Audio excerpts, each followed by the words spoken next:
Saudara, Paripurna DPRD Provinsi Gorontalo dengan agenda pengesahan perubahan anggaran tahun 2021 diwarnai dengan aksi walkout oleh 9 anggota DPRD dari fraksi Nasdem Amanat.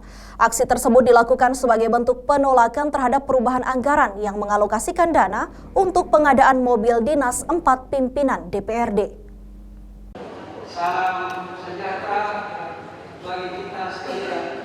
Instruksi Presiden tentang refocusing kegiatan, realokasi anggaran serta pengadaan barang dan jasa dalam rangka percepatan penanganan COVID-19 sama sekali tidak diindahkan oleh pemerintah Provinsi Gorontalo. Anggaran yang seharusnya dialokasikan untuk pemulihan ekonomi dan penanganan COVID-19 justru dialokasikan untuk pengadaan kendaraan dinas 4 pimpinan DPRD. Alokasi anggaran ini telah disahkan dalam sidang paripurna pengesahan perubahan anggaran tahun 2021 pada Senin siang 23 Agustus. 9 orang anggota DPRD dari fraksi Nasdem Amanat yang tidak menyetujui alokasi anggaran tersebut walk out dari ruang sidang. Ketua fraksi Nasdem Amanat mengatakan seharusnya pemerintah memfokuskan alokasi anggaran untuk pemulihan ekonomi warga terdampak COVID-19. Menurutnya, akibat pandemi COVID-19, ada ribuan UMKM di Gorontalo terpaksa tutup.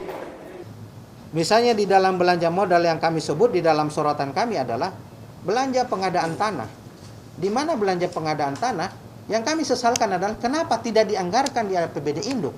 Nanti di dalam APBD perubahan, sementara daerah mengalami keterpurukan ekonomi seperti apa yang saya sampaikan. Ternyata hal ini tidak pernah iakan atau menjadi bahan daripada TAPD untuk melihat apa yang menjadi pandangan fraksi kami. Sehingga secara otomatis kami melihat bahwa badan anggaran daripada DPRD Provinsi Gorontalo itu hanya sebagai pelengkap untuk menstempel, untuk mengesahkan daripada usulan anggaran yang telah disodorkan oleh pemerintah melalui TAPD. Termasuk pengadaan mobil dinas yang ada di DPRD itu kami tolak. Berapa unit mobil dinas? Untuk 4 pimpinan, 4 unit. Dan kami memiliki 2,8. Kami memiliki.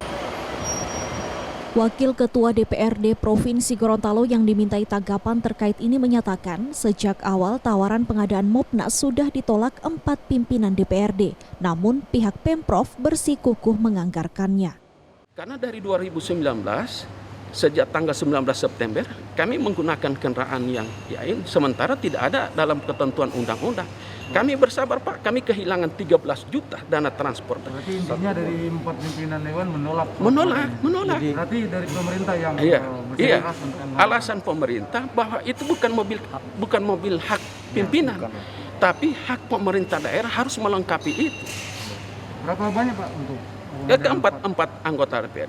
Kalau umpamanya satu anggota menerima 780, pengadaan pimpinan hanya 702. Total 4 unit pimpinan dewan. Iya, 2,8. Sementara yang menolak menerima 6 miliar 240 juta. Kalau memang sungguh-sungguh peduli kepada rakyat, coba yang 13 juta yang mereka himpun itu rame-rame coba serahkan kepada rakyat. Itulah yang saya angkat topi. Diketahui jumlah alokasi anggaran pengadaan Mopnas 4 pimpinan DPRD ini berjumlah 2,8 miliar rupiah. Tak hanya itu, fraksi Nasdem Amanat juga menolak alokasi anggaran pembelian tanah untuk pembangunan Islamic Center yang berjumlah 15 miliar rupiah. Fraksi Nasdem Amanat menilai belanja-belanja seperti ini masih bisa ditunda dan bisa ditata dalam APBD Induk tahun 2022. Sehingga untuk perubahan anggaran tahun 2021 bisa fokus pada pemulihan ekonomi dan percepatan penanganan COVID-19. Henja Tumilaar, Mamat Kaida, Kompas TV, Gorontalo.